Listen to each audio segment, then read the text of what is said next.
Okay, so I figured that, I never really made one of these videos when I started my YouTube channel.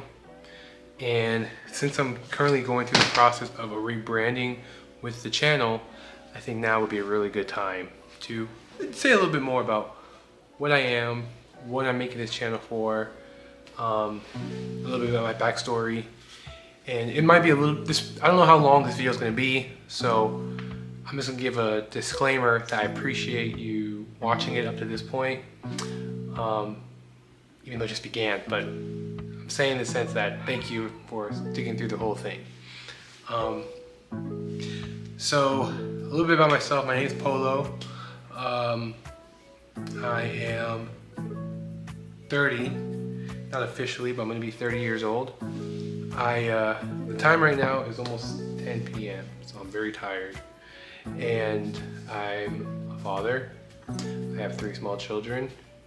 So I started kind of early. I think most people kind of have their first kid maybe a little bit later in their life. I had my first child when I was 21, my first son was born. When I look back on that, I realized just how young that was. It didn't feel like it at the time, but it was very young. I grew up a Jehovah's Witness, and I left the religion around that. Well, before then, I left the religion when I was around 20, and I've kind of been shaking a lot of that stuff like a lot of the things I've been taught ever since. So now I'm in a point now where I have a business that's doing okay. I could be doing better, of course. I'm hoping to turn this into a community where it could help supplement what I'm doing in my life. I'm gonna try to be very conscious of my ums, by the way. It's just one of the ways I process my thoughts. So, because I don't have any script, I didn't really do any kind of pre-recording sessions. I want to do this one time and be done with it. So, if I say a lot of ums, just please bear with me. But going back to where I started, so I was a Jehovah's Witness, I left the religion. Me and my partner, I'm gonna say partner because we're not legally married. I always call her my wife. I see her as my wife, but it's not recognized by the state. So, we've been together for many years now. We've been together almost 10 years soon. I love her very much. The relationship isn't perfect, but what relationship is, I think, I've been with her my entire 20s. So I would say that going into spending a decade with this person and now going into my next decade, there is definitely a lot of new thoughts and realizations that I'm coming to realize as I grow older. And whatever happens in the future will happen. I really don't have any preconceived notions on what to expect. And I believe probably a big reason why I never pulled the trigger on marriage is because I grew up seeing marriages never seemed very happy to me. I'm gonna be honest with you. Most people I know who got married got divorced, and most people I know who got married, they never seemed that happy. So I just never seen much of a reason to make that leap. And maybe you feel the same way, maybe you don't feel the same way and you got married. If you did, congratulations if you actually went that route. I haven't done it, I don't know if I ever will, but as of right now, I don't really see any true purpose for it. Now, she's on my beneficiary of everything. My family's been my beneficiary on everything, so it doesn't make sense to not be married, but it's just a mental thing that I just don't do.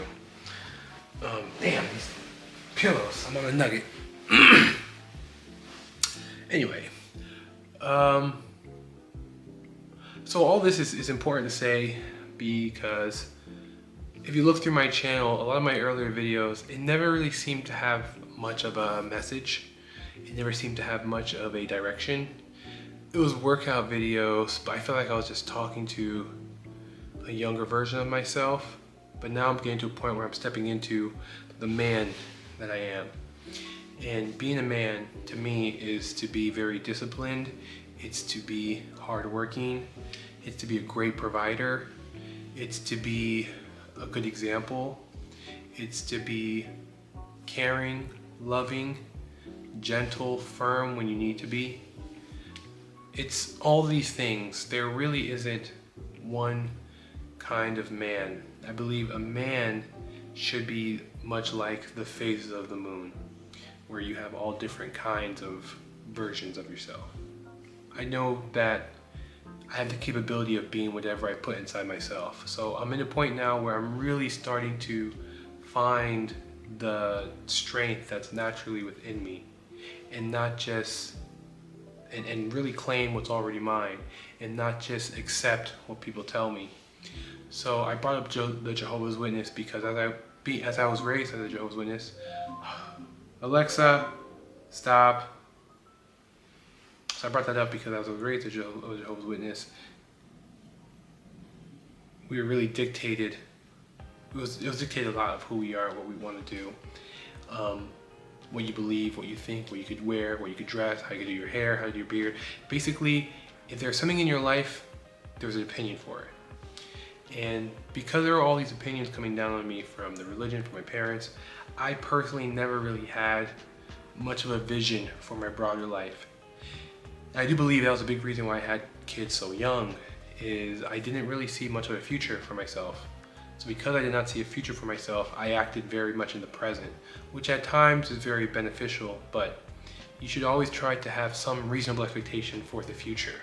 There is that old Simon and Garfunkel phrase that man plans and God laugh, but you still should have some kind of plan for the future, which I did not have. Now, I'm not saying that I regret my children per se, because I do love them to death. I will say, however, if I had the opportunity to have them later in life, I would take it every day of the week. And anybody who has had children young will probably agree with it, especially if you are somebody like myself who does not come from means. I have a big family. We did not have much growing up. We still don't have much. In fact, I grew up in South Florida with no AC. We only got AC in my parents' house when my son was born. So my son was 21. So from the age of birth to 20, we did not have air conditioning in Florida. And if you know how hot Florida is, it's incredibly hot. So, but that's how I grew up. And there was a lot of, I think, and I saw a lot growing up as well. There are many traumatizing things that happened. And out of respect to my family, I don't want to put that out there because I don't know if they see this, they might, but out of respect for them, I'm not going to put that here. And out of respect, and there were a lot of things that I saw that were very traumatizing that made me really want to second guess basically who I was. That made me second guess who I was as a person and where I belonged in the family. And that it really carried over into my life. I've always guessed who I was, guessed myself, and I kind of allowed people to dictate the value that I bring. And you don't ever want to be in a position where somebody tells you your value. You should know your value. Understand that you are part of a higher being, a higher intelligence that we're all connected with. You're no worse or better than anybody else.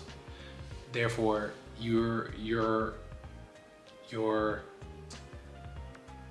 I can't find the words for it at the moment, but therefore you being there, your seat at the table is just as much justified as everybody else's.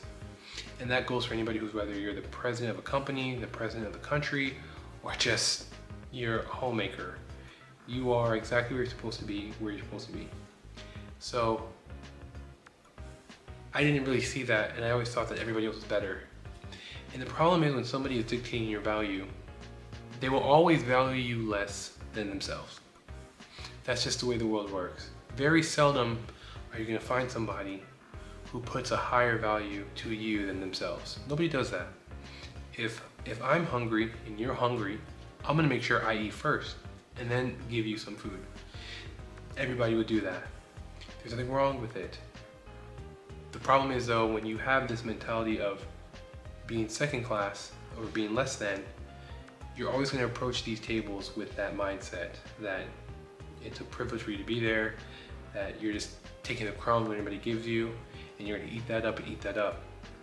And even if that works for a little bit, there will come a point, for me, now I'm approaching 30, I approach that point where I'm now reclaiming my value, that I am a God, I am an entity, we are all connected. I'm a spiritual being in a physical realm, and I am gonna take what's mine, not just what you give me. And if somebody's giving me what's not, what I feel like I'm not worth it, then what I'm not worth, I'm just not gonna take it. So I'm gonna have to do a part 2 because I'm already at 10 minutes, but I really want to talk more about Jehovah's Witnesses because that is such a big part of my life, and I think I really need to kind of get it out there.